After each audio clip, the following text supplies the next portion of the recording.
Hello and welcome to another episode of MCQs for Judiciary Exams. Let's begin.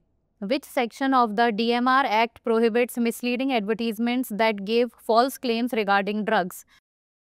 Section 4, Section 3, Section 5 or Section 6? The correct answer is option A, Section 4. Recently, in the Indian Medical Association versus Union of India case, the Supreme Court passed a slew of directions to state governments for the effective implementation of the Drugs and Magic Remedies Objectionable Advertisements Act 1954, which prohibits the publication of misleading advertisements regarding medical cures. Section 4 of the Drugs and Magic Remedies Objectionable Advertisements Act 1954 prohibits misleading advertisements giving false impressions or false claims regarding the drugs. Next, what does molding of relief allow courts to do? Deny relief, change circumstances, modify the relief sought, or avoid judicial discretion? The correct answer is option C, modify the relief sought. Recently, in the J. Ganpat and others versus N. Selvaraj Aloy Chetty Trust, representative by its trustees case, the Supreme Court held that when molding the relief, the court considers the issues and circumstances established during full-fledged trial, looks at shortening of litigation and then in its perspective render complete justice. Molding of relief is a judicial power that allows courts to modify the relief sought by a party based on the specific circumstances and facts established during a trial. Next, what does the doctrine of pious obligation state? Sons repay their father's debt. Sons inherit property. Sons are not responsible for debt.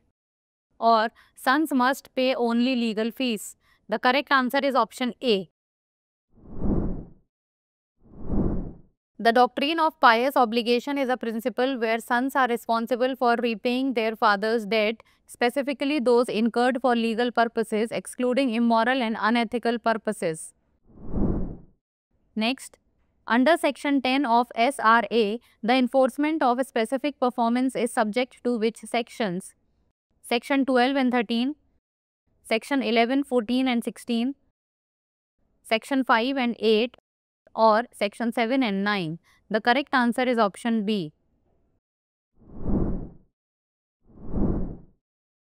Section 10 of the Specific Relief Act 1963 deals with the specific performance in respect of contracts.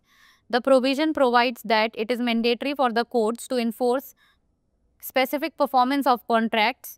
Section 10 states that the specific performance of a contract shall be enforced by the court subject to the provisions contained in subsection 2 of Section 11, Section 14 and Section 16. Next, in the execution of a decree for the maintenance, salary of a person can be attached to the extent of 1/4, 1/3, 2/3, 1/2. The correct answer is option B, 1/3. Section 61 IA of CPC 1908, 1/3 of the salary in execution of any decree for maintenance. Now it's time for the practice question.